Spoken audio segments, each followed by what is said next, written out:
saveur divine.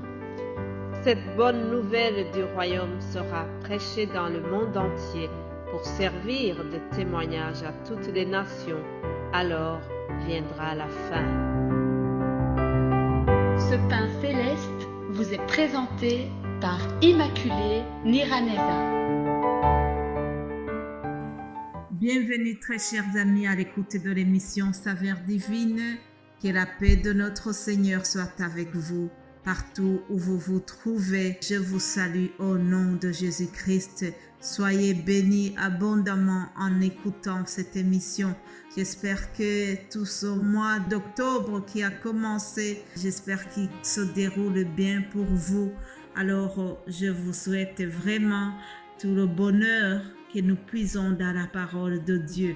Aujourd'hui, commençons par deux petites choses comme introduction. Je voudrais remercier le Seigneur pour sa protection. Je le remercie parce qu'il continue à nous garder.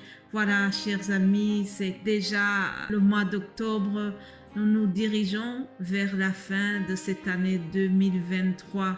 Alors, je remercie le Seigneur pour nous avoir protégés, pour nous avoir donné encore la santé. Moi qui vous parle, c'est vraiment un miracle pour moi. Le fait que je puisse parler, lire la Bible, partager, c'est quelque chose que je considère beaucoup. C'est un cadeau merveilleux venant de mon Père Céleste. Lisons Philippiens chapitre 2. Il est marqué que votre attitude soit identique à celle de Jésus-Christ. Lui qui est de condition divine, il n'a pas regardé son égalité avec Dieu comme un butin à préserver, mais il s'est dépouillé lui-même en prenant une condition de serviteur, en devenant semblable aux êtres humains. Alléluia. Jésus-Christ, en venant dans notre monde, il s'est dépouillé lui-même. Il a pris la condition d'un serviteur et pourtant, c'était lui le maître, chers amis. Il s'est humilié pour que nous soyons élevés. Alors ça, vraiment, c'est une action pour laquelle nous devons remercier le Seigneur Jésus-Christ chaque jour. En commençant cette émission, je le remercie pour cela. Il est donc venu dans ce monde. Il est devenu homme parmi les hommes. Il a fait des choses vraiment extraordinaires. Après, il est retourné dans la gloire céleste. Mais avant de retourner, chers amis, je vous rappelle que Jésus-Christ a impacté le monde. Jésus-Christ a fait des choses merveilleuses. La Bible me dit qu'il allait de lieu en lieu, faisant du bien à tout le monde, guérissant tous ceux qui étaient malades.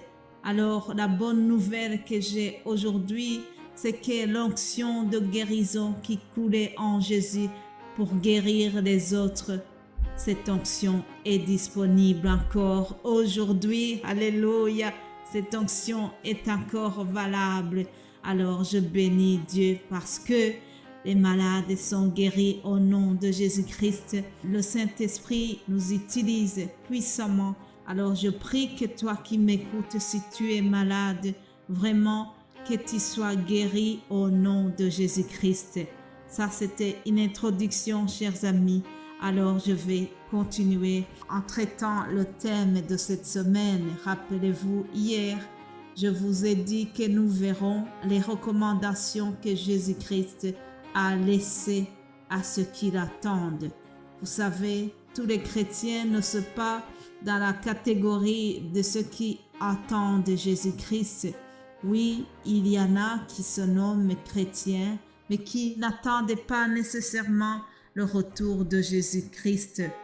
Alors, il y a une attitude, il y a des recommandations que Jésus lui-même a laissées à ce nombre de gens qui l'attendent, qui attendent impatiemment son retour. Vous savez, avant de partir, il a dit à ses disciples qu'il allait leur préparer.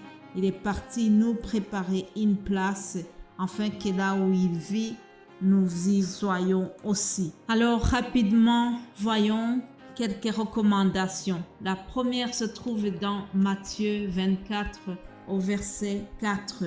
Jésus leur répondit, « Faites bien attention que personne ne vous égare. » Retiens cela. Faites bien attention que personne ne vous égare.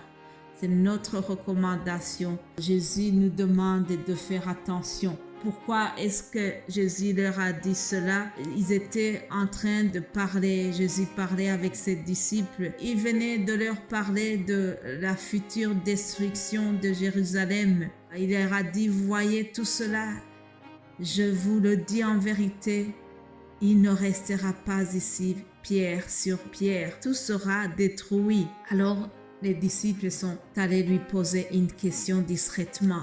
Dis-nous quand cela arrivera-t-il et quel sera le signe de ton retour et de la fin du monde? Ça, c'est la question qu'ils viennent de poser au maître. Alors, ce qui est étonnant, Jésus ne répond pas directement à leurs questions. Au lieu de donner le jour ou bien une période précise, Jésus leur dit, faites attention que personne ne vous égare. En effet, beaucoup viendront sous mon nom et ils diront, c'est moi qui suis le Messie. Ils tromperont beaucoup de gens. Voilà, nous y sommes, chers amis, actuellement aussi. Surtout en Afrique, j'ai appris que beaucoup de gens viennent, ils donnent une mauvaise évangile, ils prétendent que ce sont eux le Messie. Il y a une personne qui s'est improvisée dans une certaine région dans mon pays et qui trompait les gens qui leur disaient qui serait le Messie. Faisons attention, chers amis, car la prophétie de Jésus est en train de s'accomplir. Certaines prétendent qu'ils sont vraiment le Messie. Toujours après la question des disciples, Jésus continue donc de leur parler et ils sont attentifs. Ils pensent qu'il va directement donner la réponse. Mais Jésus continue à créer le suspense, si je peux dire. Au verset 7 de ce chapitre, Matthieu 24, verset 7, Jésus leur dira, « Une nation se dressera contre une nation et un royaume contre un royaume. Il y aura en divers endroits des famines. Tout cela sera le commencement des douleurs. » Retiens cela. Tout cela sera le commencement des douleurs. Mes bien-aimés de Dieu, les douleurs d'une femme qui va accoucher, ça précède quelque chose, ça précède un événement heureux.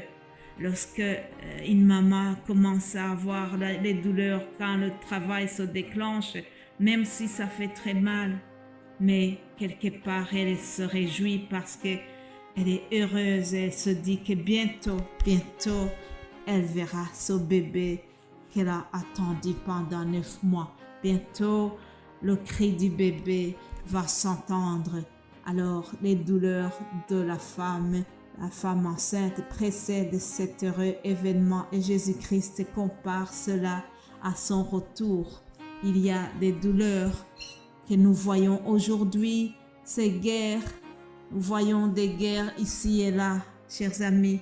Personne n'avait imaginé que après les 2 guerres mondiales ici en Europe, il y aurait encore une guerre. Personne n'avait imaginé qu'il pourrait y avoir une guerre entre la Russie et l'Ukraine. Cependant, cela est arrivé. Mais tout cela, ce ne sont que les signes parmi les autres. C'est un signe, ce sont des douleurs qui précèdent l'arrivée de Jésus-Christ. Ce que Jésus nous a dit va bientôt arriver parce que quoi qu'il arrive, la promesse qu'il a donnée va s'accomplir un jour. Jésus est à la porte. Retenez cette recommandation. Faites bien attention que personne ne vous égare. Une autre recommandation, restez donc vigilants puisque vous ignorez à quel moment votre Seigneur viendra. Restons vigilants, chers amis. Alors, je termine aujourd'hui et je voudrais que tu retiennes, que nous puissions retenir cette promesse qui est donnée encore une fois par notre Seigneur. Il dit, mais celui qui persévérera jusqu'à la fin sera sauvé. Alléluia. Voilà, chers amis, nous allons continuer demain en voyant une autre recommandation laissée par notre Seigneur. Soyez bénis au nom de Jésus-Christ. Amen. Amen.